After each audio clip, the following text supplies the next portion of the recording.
What's going on, YouTube? This is Zinny. Welcome to a brand new video. Hope you like the background. Might start doing my intros and outros and stuff. Talk here at the shop. Better background. Got y'all set up in my hutch. So, that being said, today I want to be talking about this JTC 3214 indexing ratchet that I received from Carnage tools. So, let's check it out. Alright, so this is another tool sent out from Carnage tools. I've had this the same amount of time as I had the pliers, so a couple months now.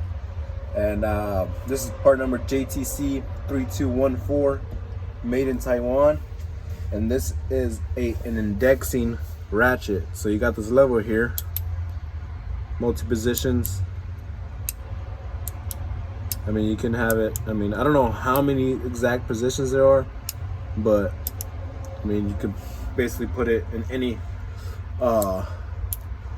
where you want it. Lock it, locked, selector switch, quick release. I like the handle. I will admit, I really like the handle. It feels nice and firm. 72 tooth, not super smooth or anything like that, any fancy. Don't expect it to be a snap-on, Matco smooth or anything, but it works. So initially when I got this ratchet, I didn't think I'm gonna use it. I mean, I always thought indexing ratchets were a gimmick. I really do. I'm like, I mean, what am I gonna use an indexing ratchet for? I don't see any use of it. I know Snap-on had just released some indexing ratchets, and I kind of laughed. I was like, well, that's dumb. I'm not gonna spend a couple $100 $100+ for an indexing ratchet. And actually, I was talking to Turbo Tyler, and he sent me a video of him doing a starter on a bus or something like that, and the index ratcheting was the perfect tool for him to get access to the fasteners that he needed. So I was like, oh, cool. Well, I guess it does have its purpose. Not for me, right? So I've been using the ratchet mainly as for oil filters, drain plugs. I've broken a couple slide pins off. I've been using the ratchet as a regular ratchet. And I was like, okay, well, I haven't been able to use a special function on this damn thing, so it works as good as a ratchet. Till the other day, I was working on a Ford Ranger, and first time pulling an intake on a Ford Ranger. I think it was like a 2002, something like that, 4.0, whatever. Alright, there's my extension cord. So here's my only ratchet.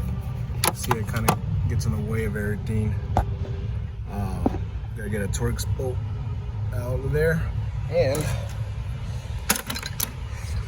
got my indexing ratchet here. I am gonna get it set. I'm gonna turn off the camera so I can get it set up, put on there, and check it out. All right, there's the bolt down there.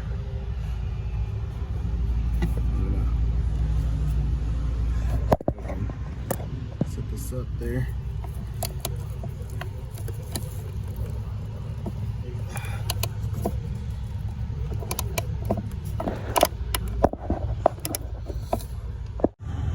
Hey, what do you know? Indexing ratchet came in clutch. You watched the video and you saw me use the indexing ratchet. I was mind blown. So I had the heater hose there and a bunch of stuff. I could have, if I had maybe a stubby ratchet or something, I could have, squeezed it in there. But the simple fact is, one, it was an old car. I had heater hoses there. I didn't want to be putting any pressure or anything towards touching those heater hoses for them to potentially crack. And now I'm having to replace them or waste time and stuff like that for something that didn't be. And with this indexing ratchet, I had the room over here from the intake to actually ratchet, break it loose and everything. I even installed it the same way. So at that point, I was just like, well, I guess there is a place in my toolbox for an indexing ratchet. I mean, if you can use your mind. And I was really struggling trying to figure out what to do. I was about to put a 1/4 inch on there, but the bolt was pretty tight. So I was like, I don't want to strip this Torx with the 1/4 inch. So I put out the 3/8, and then I clicked, and I was like, let me try out this indexing ratchet. That would be perfect, like, and freaking work. So if you think you're interested in an indexing ratchet, could be useful for you, I would check out the JTC 3214, cheaper than a Snap-on. It's not an everyday ratchet. It's definitely got its place. I can vouch for that. So yeah. Alright everyone, so that was my video for the indexing ratchet. My review, I definitely believe there is a place for indexing ratchets. Not an everyday thing. Definitely a specialty tool that you'll bust out here and there when you actually can think like, oh, this will work great here. So definitely a good little tool. I would not spend, you know, $150, $160 on a Snap-on ratchet just because it's not going to be an everyday kind of ratchet or anything like that. I do use this ratchet basically almost daily for my drain plugs and oil filters and stuff like that. And you know, you do oil changes, you know, when these places go to Jiffy Lube and Midas, they like to put drain plugs and oil filter caps like they're fucking lug nuts or some shit, and hasn't broken on me, so that's good too. Anyways, if you like this video, be sure to give me a thumbs up. Let me know down in the comments if you own an indexing ratchet, or if you ever been interested or heard about an indexing ratchet. Let me know in the comments. If you want to see more, like, subscribe, hit the bell to get notified when I post another video. Also, check me out on Instagram at itsdezini. I like to post daily the vehicles I'm working on as well as the tools I'm using. Thanks for watching. Y'all stay safe. See you in the next.